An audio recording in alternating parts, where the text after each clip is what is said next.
आपका स्वागत है।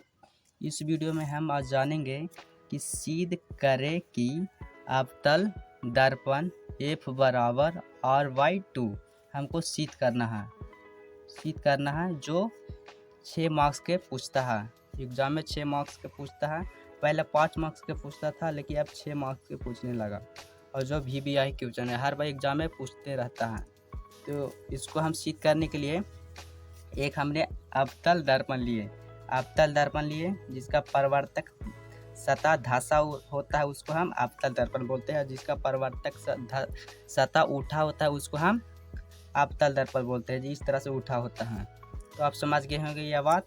तो हम इसको पहले सिद्ध करने के लिए कुछ स्टेटमेंट यहाँ पे लिखना पड़ता है जो आप देख रहे होंगे। इसको हम किस तरह से लिखेंगे, हम इस तरह से आपको समझा देंगे जो आप खुद से लिखिएगा। और आप अगर आप डायग्राम बनाते हैं और इतना बात लिखते हैं तो आपको 2 नंबर देगा। 2 नंबर देगा।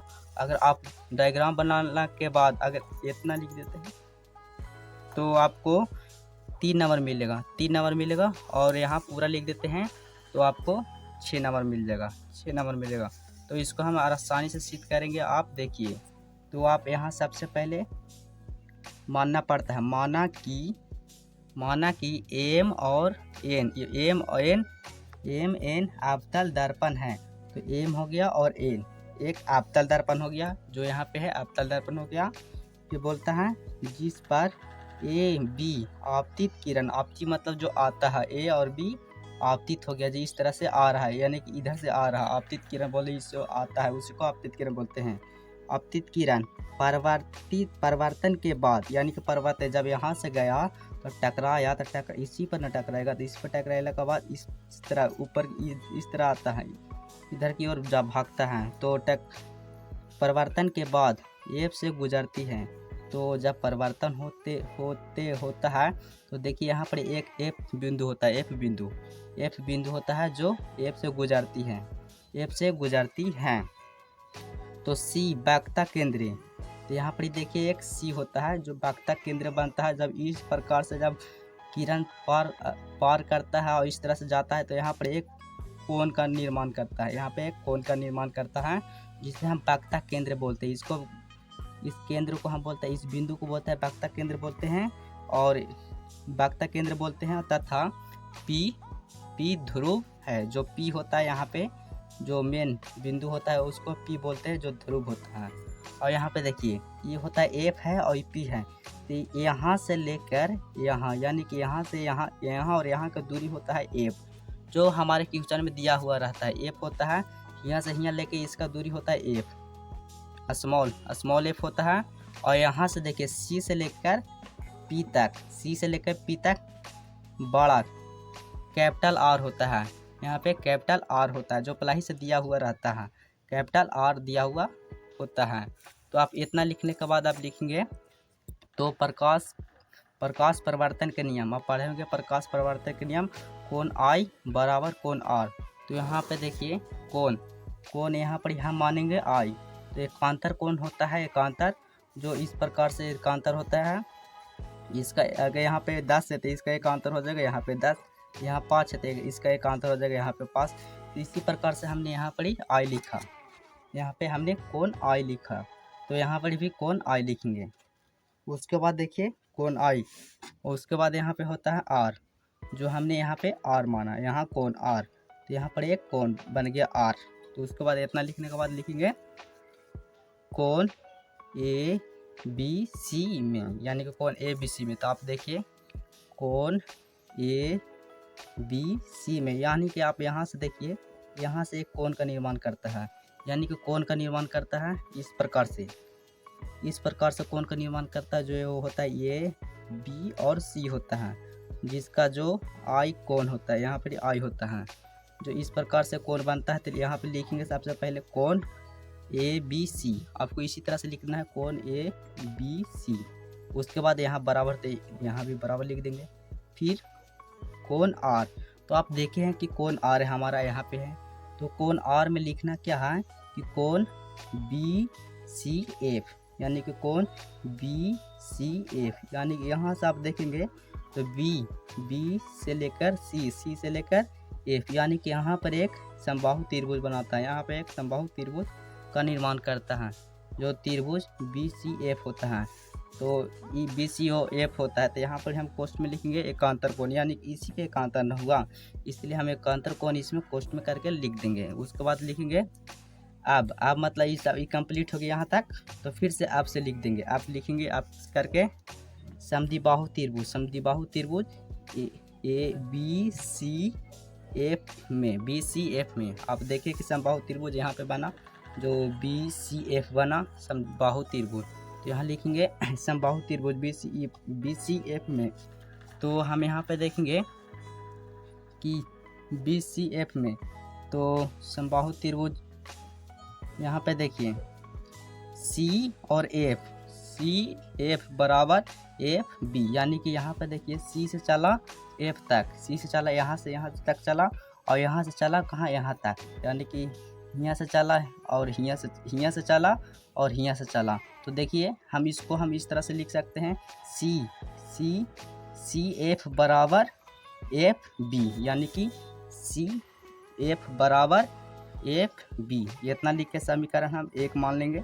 उसके बाद फिर आगे बढ़ेंगे, फिर लिखेंगे यदि बी बिंदु पी के बहुत करीब हो तो, यानी कि बहुत करीब इसका बिंदु होता है, यदि बी बिंदु पी के बहुत करीब हो तो। अब देखिए यहाँ पे देखिए बी बिंदु यह है, इसका करीब है कि नहीं, यहाँ से यहाँ तक करीब है इसका है, तो करीब हो तो पी एफ बराबर एफ बी, यानी कि करीब होगा तो यहाँ पे करीब होगा तो पी एफ, यानी कि यहाँ से यहाँ बोल रहा पी से लेकर एफ तक, यहाँ से पी एफ बराबर एफ बी, यानी कि यहाँ से चला और यहाँ से चला, यहाँ से चला और यहाँ से चला, तो बता रहा है यहाँ से चलने के बाद सी पी एफ बराबर एफ बी, इतना आपको लिख देनी है इसी प्रकार से। और लिखने के बाद यहाँ से चला और यहाँ से चला, इसमें पहले सी एफ से चला, सी एफ बराबर एफ बी तक चला, और इसमें चला पी एफ बराबर एफ बी तक चला। तो देखिए दोनों में कॉमन मिल जाता है, समीकरण यहाँ करके 2 लिख देंगे, और इसमें देखिए कॉमन दोनों मिल जा रहा एफ बी, इसमें भी एफ बी, जिसमें दोनों में कॉमन मिल जाता है। तो यहाँ लिखेंगे समीकरण 1 एवं समीकरण 2 से, समीकरण 1 एवं 2 से, तो दोनों में कॉमन मिलता है तो उसको हम नहीं लिखते हैं, उसको हम छोड़ देते हैं। उसके बाद देखिए सी एफ, तो यहाँ पर ही लिख देंगे सी एफ, ये दोनों हट गया। उसके बाद बराबर के चिन्ह यहाँ पर लिखा जाता है, और पी एफ, तो हमने बराबर करके यहाँ पर पी एफ लिख दिया। और उसके बाद इसको हम ब्रैकेट कर लिए, इसीलिए कर लिए क्योंकि हम इसको बराबर हम इसको लिख सकते हैं, इसको बराबर इसको लिख सकते हैं। माना कि यहाँ पे देखिए कि देख सकते हैं, देखिए यहाँ पे कि C F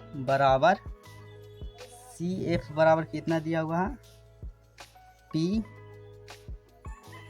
P F C F बराबर पी एफ मान लें हम अपने से लिखें।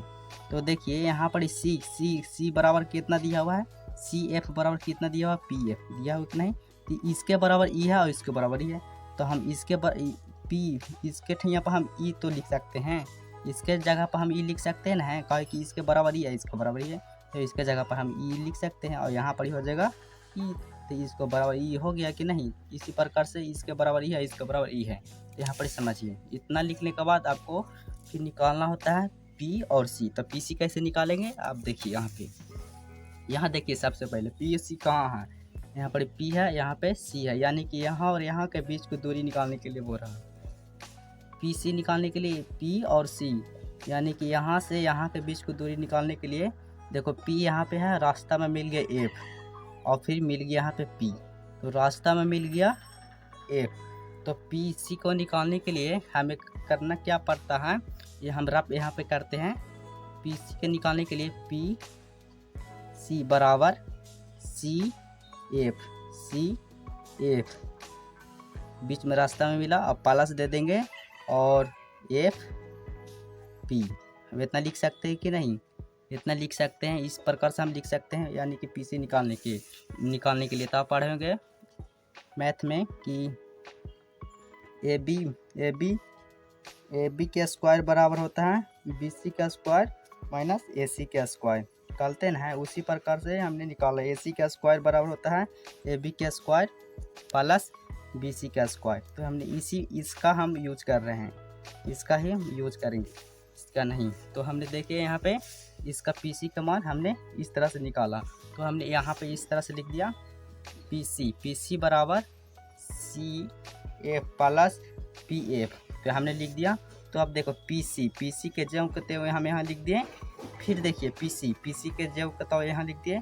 अब सी एफ का मान हम बताए थे कि इसके बराबर ही हो सकता है, इसके बराबर ही हो सकता है, जो हमने यहाँ पे हमने बताया।